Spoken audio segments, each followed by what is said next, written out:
आज का हमारा टॉपिक होगा एंगल बिटवीन टू लाइंस। और स्ट्रेट लाइन के चैप्टर में बहुत बहुत ही ज्यादा इंपॉर्टेंट टॉपिक है एंगल बिटवीन टू लाइंस। यानी हमारे पास दो लाइन होगी, उनके बीच का एंगल फाइंड करना है, हमें एंगल कैलकुलेट करना है। आइए, जैसे मैं कोई भी दो लाइन ले लेता हूं, राइट, कोई भी दो लाइन, ठीक है। तो जैसा कि हम जानते हैं कि दो लाइन के बीच में दो तरीके के एंगल्स होते हैं, है ना। हम एंगल्स को कुछ ऐसा लेते हैं कि जिनमें से एक एक्यूट एंगल हो जाए, जैसे एक लाइन हमने ये और एक लाइन हमने ये ले ली, ऐसे समझो, ठीक है। ध्यान से देखते जाना, बिल्कुल कॉन्सेप्ट को ध्यान से देखते जाना। तो हमारा टॉपिक है आज का angle between two lines, angle between two lines, right. एक लाइन है L1, ये इसका नाम है, याद रखना ये इसका नाम है, और इस लाइन का नाम L2 है, ठीक है। तो दो लाइन के बीच में एंगल निकालना है। अब ट्रिग्नोमेट्री पर आइए आप। ट्रिग्नोमेट्री में मैंने आपको एंगल के बारे में बताया था, राइट, ट्रिग्नोमेट्री में।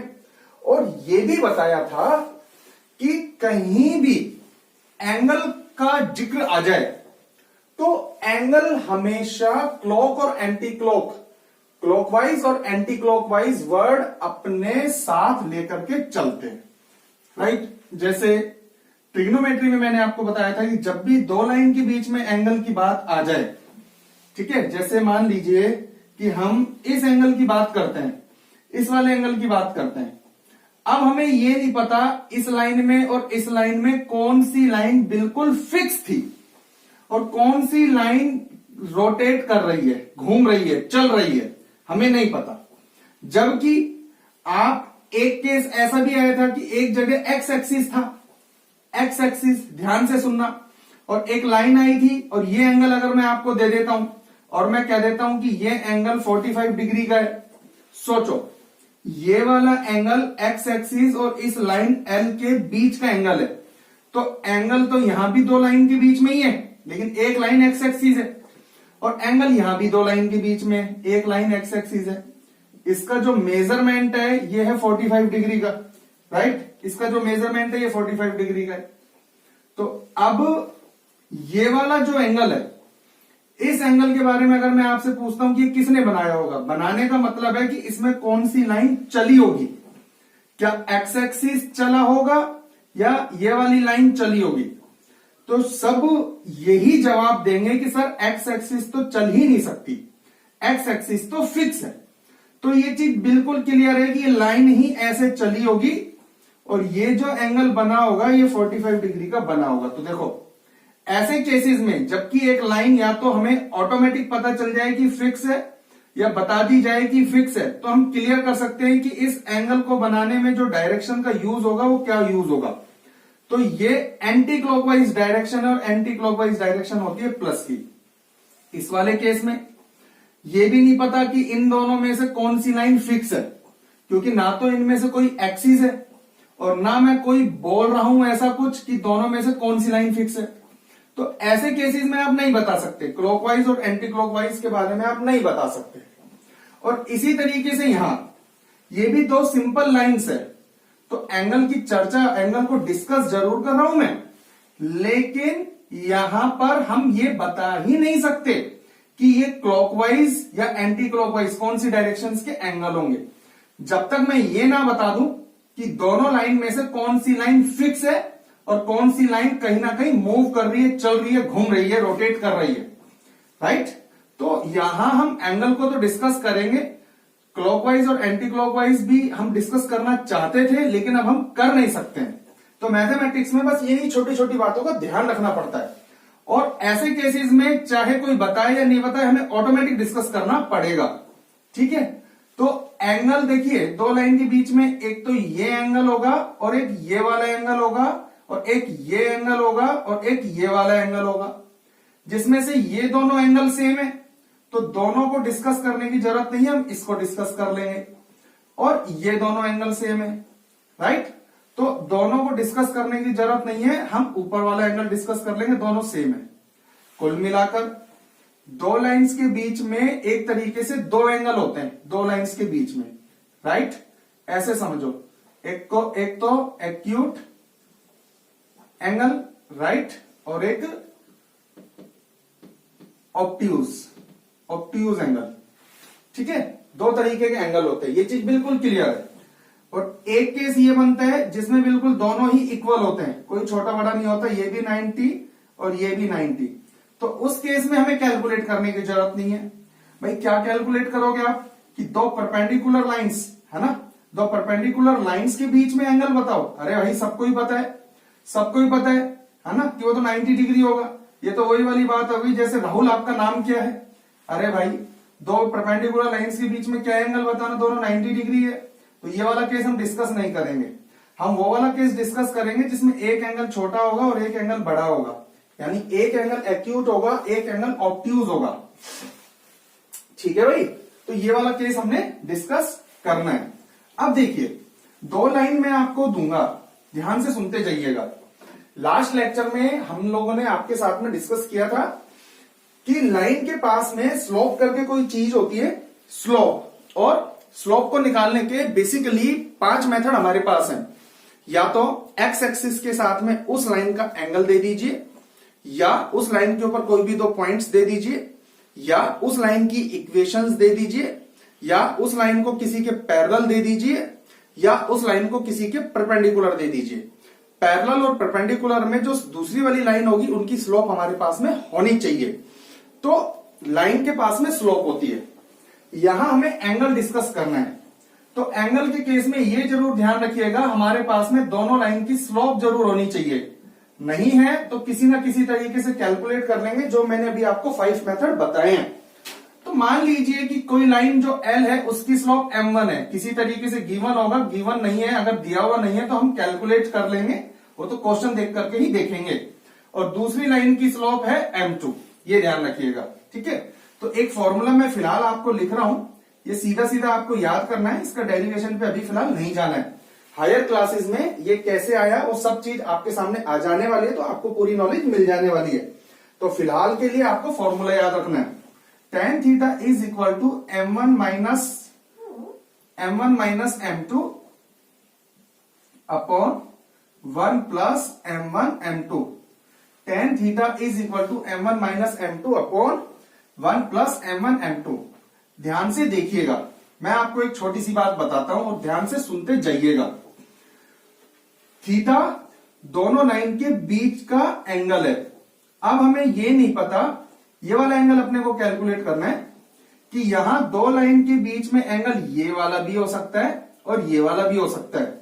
तो यहां थीटा दोनों में से कोई सा भी हो सकता है, लेकिन एक बात का ध्यान रखिएगा कि टोटल यहां से लेकर के यहां तक सब जानते हैं ये होगा 180 डिग्री, ठीक है। अगर मान लीजिए लास्ट में कैलकुलेशन करते करते करते करते ऐसा आ गया tan theta is equal to 1, तो सब जानते हैं थीटा की जो वैल्यू आएगी वो आएगी 45 डिग्री। यहां जाकर के अपने को पता चलेगा कि थीटा जो आ रहा है वो छोटे वाला आया है। तो अगर ये 45 है और टोटल है 180, 180, 45 माइनस करके सबको पता चल जाएगा कि ये वाला एंगल कितना है। कहने का मतलब ये है कि किसी लाइन की स्लोप होती है न्यूमेरिकल वैल्यू, जैसा कि आप जानते हो कोई नंबर होता है स्लोप, और ये भी न्यूमेरिकल वैल्यू। तो tan थीटा के इक्वल के बाद में आप यहां कोई नंबर रखोगे, यहां कोई नंबर रखोगे, यहां पे और यहां पे भी जब नंबर रखोगे और इनको करोगे सोल्व करते करते करते करते tan थीटा किसी न्यूमेरिकल वैल्यू के इक्वल आ जाएगा। ये तो फॉर्मूला है tan थीटा, इस फॉर्मूले से निकालते हैं, हम कैलकुलेट करते हैं, लेकिन जो एंगल है वो है थीटा, हमें चाहिए लास्ट में थीटा की वैल्यू। तो थीटा आ गया 45 डिग्री। तो आप देखोगे कि जो ये कैलकुलेट करके आया है ये छोटे वाला एंगल आया है। तो tan थीटा का फॉर्मूला आपको अच्छे से ध्यान रखना है। और अगर मान लीजिए ये आता -1, क्योंकि अब आपको इतनी वैल्यू तो पता चली गई होगी कि tan थीटा अगर -1 आता है तो थीटा की वैल्यू होती है 135 डिग्री। तो आपको पता चल जाएगा कि इस बार जो कैलकुलेशन में वैल्यू आई है वो ये वाली आई है। tan थीटा का ये वाला फॉर्मूला आप अप्लाई करेंगे, अप्लाई करने के बाद में सॉल्व करेंगे, लास्ट में जो भी आ जाता है वो देखा जाएगा। ये वाला एंगल भी आ सकता है और ये वाला एंगल भी आ सकता है, दोनों में से कोई सा भी आ सकता है, ये ध्यान रखना, right. tan theta is equal to 135 degree, tan theta की value, tan theta is equal to -1, theta is equal to 135 degree, right. तो आप दो लाइन के बीच में जो एंगल कैलकुलेट करेंगे उसके लिए फॉर्मूला ये होता है, आपको दोनों लाइंस की स्लोप चाहिए होगी, m1 minus m2 upon 1 plus m1 m2, ये उनकी स्लोप से फॉर्मूला बनता है। और फॉर्मूले से कैलकुलेशन करने के बाद में आप यहाँ tan थीटा की वैल्यू फाइनल निकालेंगे, जो कि एक न्यूमेरिकल वैल्यू आएगी, क्योंकि देखो ये भी कोई नंबर है, ये भी कोई नंबर है, ये भी कोई नंबर है, ये भी कोई नंबर है। तो जब आप इसको सोल्व करेंगे तो फाइनली आप यहां से थीटा निकाल सकते हो। अच्छा, अब एक बात और देखिएगा, देखिए tan थीटा या तो एक हमने डिस्कस भी किया था स्लोप के केस में, जब हम स्लोप निकालते थे, बिल्कुल उस केस में जो tan थीटा का थीटा था वो x एक्सिस के साथ एंगल होता था, वो एक अलग चीज है, यहां अलग चीज है। अब देखिए, ध्यान से देखिए, मैंने आपको 11th क्लास के ही टॉपिक फंक्शन में मॉडुलस फंक्शन के बारे में बताया था, और मैंने उसमें यह भी बताया था, वापस से आप जाकर के देख सकते हैं, वरना मैं डिस्क्रिप्शन में मॉडुलस फंक्शन का लिंक डालने वाला हूं, आप वहां से जाकर के फिर से देख सकते हैं, राइट। तो मैंने आपको बताया था कि y is equal to mod x, y is equal to mod x, y is equal to mod x के केस में इसकी जो वैल्यू होगी लास्ट में, या तो -x, इसको हम वापस से ऐसे लिखते हैं, इसकी जो वैल्यू होगी या तो -x या x, एट लास्ट y की वैल्यू +-x होती है, ये समझ लो आप, ठीक। यानी मोड हटने के बाद में प्लस माइनस लगता है, शॉर्ट में आप इसको ऐसे समझेंगे। पूरा डिटेल अगर आपको देखना है, लगता है कि आप अगर भूल चुके हैं, वापस से देखना चाहते हैं, तो डिस्क्रिप्शन में जाकर के मैंने वहां पर आप लिंक कॉपी किया हुआ है, जाकर के क्लिक करेंगे तो वो मॉडुलस फंक्शन पर ही वापस जाकर के खुल जाने वाला है। देखिए tan theta is equal to, देखते जाओ मैं क्या करने वाला हूं, m1 minus m2 upon 1 plus m1 m2। देखना, सबको पता है कि ये कैलकुलेशन आएगी, न्यूमेरिकल वैल्यू है, सबको पता है। ये वाली कैलकुलेशन लास्ट में जाकर के, ये वाली कैलकुलेशन लास्ट में जाकर के अगर आई पॉजिटिव, tan थीटा अगर आया पॉजिटिव, tan थीटा अगर पॉजिटिव है, क्योंकि दो ही एंगल है, एक एक्यूट यानी 90 से कम, एक ऑब्ट्यूज 90 से बड़ा, ठीक है। अगर पॉजिटिव है तो सबको पता है कि थीटा जो होगा वो फर्स्ट क्वाड्रेंट में से होगा, फर्स्ट क्वाड्रेंट में से होगा, ध्यान से सोचो। अरे एक्यूट होगा, फर्स्ट क्वाड्रेंट का मतलब थीटा जो होगा वो एक्यूट एंगल होगा। कैसा होगा? एक्यूट एंगल होगा, थीटा एक्यूट एंगल होगा। भाई आप खुद सोचो, कैलकुलेशन कर रहे हो, tan थीटा की वैल्यू पॉजिटिव, एक एक्यूट, एक 90 डिग्री से कम है, एक 90 डिग्री से ज्यादा है, 90 डिग्री से ज्यादा पर तो नेगेटिव वैल्यू देता है, तो पता चल गया ना। अगर कैलकुलेशन करते टाइम tan थीटा की वैल्यू आ गई नेगेटिव, कैलकुलेशन करते टाइम की मैं बात कर रहा हूं, tan थीटा की वैल्यू नेगेटिव आ गई, राइट। तो सबको पता है इसकी कैलकुलेशन करते हुए कि थीटा जो आएगा वो आएगा ऑब्ट्यूज, 90 डिग्री से बड़े वाला आया, भाई बड़ा भाई आ गया, क्लियर है ना। बस ऐसे पता चलता है। लेकिन कई बार दोनों में से अगर आपको एक एंगल निकालना है तो जनरली हम छोटे वाले एंगल को, जैसे बात है ना कि भाई मैं आपसे ये पूछूं दोनों क्वाड्रेंट में से, फर्स्ट क्वाड्रेंट और सेकंड क्वाड्रेंट में से किसी एक में जाना हो, तो जनरली हम फर्स्ट क्वाड्रेंट पे जाते हैं। कोई लॉजिक नहीं है, कोई रूल नहीं है, बस जाते हैं। भाई दोनों में से किसी में जा सकते हैं तो फर्स्ट में जाते हैं, पसंद है, बस ऐसे समझ लो। तो अगर tan थीटा के बाद में जो इक्वल के बाद में वैल्यू, ये वैल्यू जो बैठी है ये पॉजिटिव आएगी तो एक्यूट, नेगेटिव आएगी तो ऑब्ट्यूज। तो कई बार अगर हम आगे से चल करके मॉडुलस लेते हैं, मॉडुलस काम क्या करता है मैंने बताया कि अगर अंदर पॉजिटिव वैल्यू कैलकुलेशन के बाद में, अभी मेरे को नहीं पता ना कि क्वेश्चन क्या आएगा, अभी हमें पता ही नहीं है कि क्वेश्चन किस हिसाब से आएगा, किस हिसाब से नहीं आएगा। अगर हम कैलकुलेशन करते करते करते करते चलते हैं आगे, और टेन थीटा के बाद में मोड तो लग ही रहा है, अंदर की जो कैलकुलेशन आ रही है वो पॉजिटिव आ रही है, राइट। अंदर की कैलकुलेशन पॉजिटिव है लेकिन मॉडुलस लग रहा है तो फिर भी टेन थीटा पॉजिटिव आएगा, है ना। तो फाइनल है थीटा एक्यूट आएगा। अगर अंदर की कैलकुलेशन नेगेटिव आ रही है, मॉडुलस लग रहा है, तो भी टेन थीटा पॉजिटिव आएगा, तब भी फाइनल है थीटा एक्यूट आएगा। यानी अगर आपको क्वेश्चन से ऐसा कुछ दिखता है, ऐसा कुछ झलकता है, तो आप थीटा को एक्यूट लाना चाहते हैं तो आपको यहां पर शुरू से ही मॉडुलस लेकर के चलना पड़ेगा। मॉडुलस लेने का केवल इतना सा मतलब है कि टेन थीटा के बाद में जो वैल्यू आने वाली है ओवरऑल वो अब हर हाल में पॉजिटिव आएगी, क्योंकि हमने मॉडुलस लगा दिया। और जब हर हाल में पॉजिटिव आएगी तो टेन थीटा की पॉजिटिव वैल्यू आने की वजह से थीटा जो आएगा वो एक्यूट वाला आएगा। वैसे कोई दिक्कत नहीं है यार, अगर ना भी लगाओ थीटा ऑब्ट्यूज आ जाएगा, फिर उसको 180 में से माइनस करके एक्यूट निकाल सकते हैं। लेकिन ये बात मैं केवल आपको इसलिए बोल रहा हूं, बुक में अगर ऐसा लिखा मिला तो कंफ्यूज मत होना। अगर ऐसा लिखा मिला तो समझ लेना कि इक्वल के बाद में पॉजिटिव की गारंटी कर रहा है, पॉजिटिव की गारंटी कर रहा है तो इसका मतलब थीटा एक्यूट की गारंटी कर रहा है, इतनी सी बात है।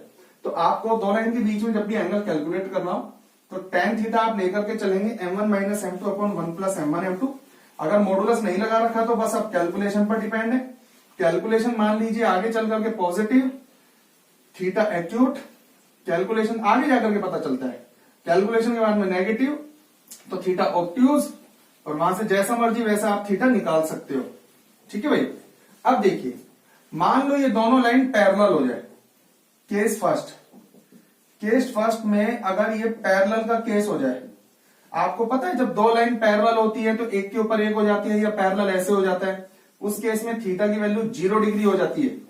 तो पैरेलल के केस में जो थीटा होगा वो 0 डिग्री हो जाएगा। थीटा की वैल्यू अगर यहाँ 0 डिग्री रखोगे तो उस केस में ये बनेगा tan 0 डिग्री, और tan 0 डिग्री की वैल्यू कितनी होती है अपन जानते हैं, 0 होती है। m1 minus m2 upon 1 plus m1 m2, इसको जब आप सोल्व करोगे, इसको यहां फेंकोगे तो ये आ जाएगा m1 is equal to m2। Theta को पैरेलल लोगे तो लाइंस को पैरेलल लोगे, थीटा 0 डिग्री लेना पड़ेगा, थीटा 0 डिग्री यहां रखोगे तो m1 is equal to m2। तो लाइंस को पैरेलल को इसको कनेक्ट कर दो, बताया था मैंने लास्ट टाइम पे कि इसको अपन प्रूव कर लेंगे कि पैरेलल लाइंस का मतलब एंगल 0 डिग्री, एंगल 0 डिग्री यहां पुट किया, सोल्व किया तो देखा दोनों की स्लोप इक्वल आनी चाहिए, वो ऐसे आता है। केस सेकंड के केस में अगर आपने लिया परपेंडिकुलर के केस में थीटा 90 डिग्री अगर आपने पुट किया यहां पर, इसको मैं यहां सोल्व करता हूं, देखिएगा तो ये हो गया tan 90 degree is equal to m1 minus m2 upon 1 plus m1 m2, right. tan 90 degree क्या होता है, इसको मैं हटा करके इनफाइनाइट लिख दूं, इनफाइनाइट। अगर इनफाइनाइट हो रहा है तो इसका मतलब ऊपर कुछ भी है चाहे नीचे की तरफ ये 0 बन रहा है। भाई इनफाइनाइट कब आती है कोई चीज, ऊपर तो कुछ भी हो, कुछ भी का मतलब हो कि ऊपर 0 ना हो। फिलहाल इतना ध्यान रखना, ये भी आगे के चैप्टर में हम आपको समझाएंगे, नहीं तो चलो फिलहाल के लिए ऐसा कर देता हूं मैं। इन्फिनिटी को मैंने 1/0 लिख दिया। जब आप क्रॉस ऐसे डायरेक्ट लिखते नहीं है वैसे, लेकिन आपको समझाने के लिए कर रहा हूं। तो 1 plus m1 m2 is equal to 0, तो m1 dot m2 is equal to -1। तो देखो यही मैंने लास्ट लेक्चर में बताया था ना कि परपेंडिकुलर के केस में m1 dot m2 is equal to -1 हो जाएगा। तो ये दो लाइंस के बीच में एंगल का कॉन्सेप्ट था कि दो लाइंस के बीच में एंगल अगर आपको कैलकुलेट करना है तो इस तरीके से आप ये वाला फॉर्मूला अप्लाई करके आप उनके बीच में एंगल कैलकुलेट कर सकते हैं। स्टार्टिंग से देखो मैंने सारे कॉन्सेप्ट को यहां पे डिस्कस किया है। सबसे पहले मैंने आपको बताया कि जब भी कभी मैथमेटिक्स में एंगल को डिस्कस आपको करना है तो एंगल के केस में सबसे पहला काम यही होता है कि भैया एंगल अपने साथ तो क्लॉक और एंटी क्लॉक वर्ड साथ में लेकर के चलते, नहीं तो सोचो उनको फिर कब हम डिस्कस करेंगे, फिर वो हमने क्यों पढ़ा था। तो अब यहाँ पर क्लॉक और एंटी क्लॉक तो तब डिस्कस करें ना जब दोनों लाइन आपस में ये बताने को तैयार हो कि नहीं भाई हम लोग तो ये तो फिक्स है और हम फिक्स नहीं है, दोनों लाइन में से कोई कुछ नहीं बोलता। अब एक्स एक्सिस वाले केस में तो बिल्कुल क्लियर हो जाता है कि भाई एक्स एक्सिस फिक्स रहती है। अगर किसी भी एंगल के केस में एक्स एक्सिस इन्वॉल्व होती है, जैसे स्लोप कैलकुलेट किया था हमने तो उसमें भी tan थीटा का यूज था, और उसमें जो थीटा था स्लोप वाले केस में वो एक्स एक्सिस के साथ बनाया था। तो आप लेक्चर में जाकर के देखिएगा उसमें मैंने डिस्कस किया था क्लॉक और एंटी क्लॉकवाइज का कॉन्सेप्ट। लेकिन आज के केस में दो लाइंस जो थी उसमें हमें ये पता नहीं चल रहा कौन सी लाइन फिक्स है कौन सी लाइन फिक्स नहीं है, जिसकी वजह से हमें ये पता नहीं चल रहा कि एंगल कौन सी लाइन बना रही है। और इस वजह से हम ये भी नहीं बता सकते हैं कि वो जो एंगल बनेगा वो कौन सी डायरेक्शन में बनेगा, क्लॉकवाइज की डायरेक्शन में बनेगा या एंटी क्लॉकवाइज की डायरेक्शन में बनेगा। ठीक है, अब एक क्वेश्चन को हम सॉल्व करेंगे किस तरीके से। देखिए वो क्वेश्चन आता है, देखिए जैसे वैसे मैं आपको पहले से क्लियर कर देता हूं कि एक लाइन हमारे पास, दूसरी लाइन हमारे पास, एक लाइन है x minus y is equal to 0 और एक लाइन है x plus y is equal to 0 और हमें एंगल फाइंड करना है, एंगल। ठीक है, मैंने क्या कहा कि मान लीजिए दोनों लाइंस के बीच में एंगल थीटा, तो फॉर्मूला अपन लगाएंगे tan theta is equal to m1 minus m2 upon 1 plus m1 m2, ये वाला फॉर्मूला अपन लगाने वाले हैं। ठीक, लेकिन हमें दोनों लाइन की चाहिए स्लोप। अब बच्चों दोनों लाइन की स्लोप तो नहीं है, लेकिन मैंने बताया था कि 5 मेथड में से कुछ भी अगर हमारे पास है, क्या इस लाइन का एक्स एक्सिस के साथ में एंगल है? नहीं है। इस लाइन के ऊपर कोई भी दो पॉइंट्स है? नहीं है। क्या इस लाइन की इक्वेशन दे रखी है? हाँ, तो इसको y is equal to M X plus C में कन्वर्ट कर लीजिए, तो ये बन गया y is equal to X, तो y is equal to 1x plus 0, y is equal to M X plus C, तो ये m की वैल्यू आ गई, मतलब स्लोप। क्योंकि यहाँ दो लाइन है इसलिए m1 m2 कंसीडर कर लेना आप। इसी तरीके से आप इसको लिख सकते हो y is equal to minus x और y is equal to minus 1x plus 0, तो यहां से m2 आ गया माइनस 1। तो यहाँ पे आप अप्लाई कर दो, m1 की वैल्यू आप यहाँ पे 1 माइनस 1 अपॉन 1 प्लस, आप देखिएगा m1 कितना है 1, m2 कितना है माइनस 1। ठीक है, तो आप देखिएगा 1 प्लस 1 2 अपॉन 0। tan थीटा देखो कहीं ना कहीं ये आ रहा है, कहीं ना कहीं अभी मैं इक्वल लिख देता हूं, वैसे टेंडिंग टू आएगा, फिलहाल आपने अभी नहीं पढ़ा तो अभी इक्वल लिख देता हूं। tan थीटा इन्फिनिटी आ रहा है, तो डेफिनेटली थीटा की वैल्यू जो होगी वो 90 डिग्री होगी। तो पता चला दोनों रेखाएं परपेंडिकुलर है। परपेंडिकुलर के लिए मैंने आपको बताया भी था कि अगर दो लाइंस परपेंडिकुलर है तो आप उनको ऐसे भी चेक कर सकते हो, m1 dot m2 is equal to minus 1। Practice के साथ में और शार्प हो जाओगे कि इस लाइन की स्लोप 1 थी, इसकी माइनस 1 थी, दोनों को मल्टीप्लाई आप करके देखिए माइनस 1 आ रहा है, तो देखिए एक की 1 है एक की माइनस 1 है, तो यही पता चल गया कि माइनस 1 आ रहा था। तो ये दोनों लाइन आपस में परपेंडिकुलर है, राइट। तो इस तरीके से हम कैलकुलेट कर सकते हैं दो लाइंस के बीच में एंगल। तो बच्चों इससे रिलेटेड क्वेश्चंस को अटेम्प्ट कीजिएगा, डाउट आए तो व्हाट्सएप जरूर कीजिएगा। मिलते हैं नेक्स्ट लेक्चर में, ऑल द बेस्ट।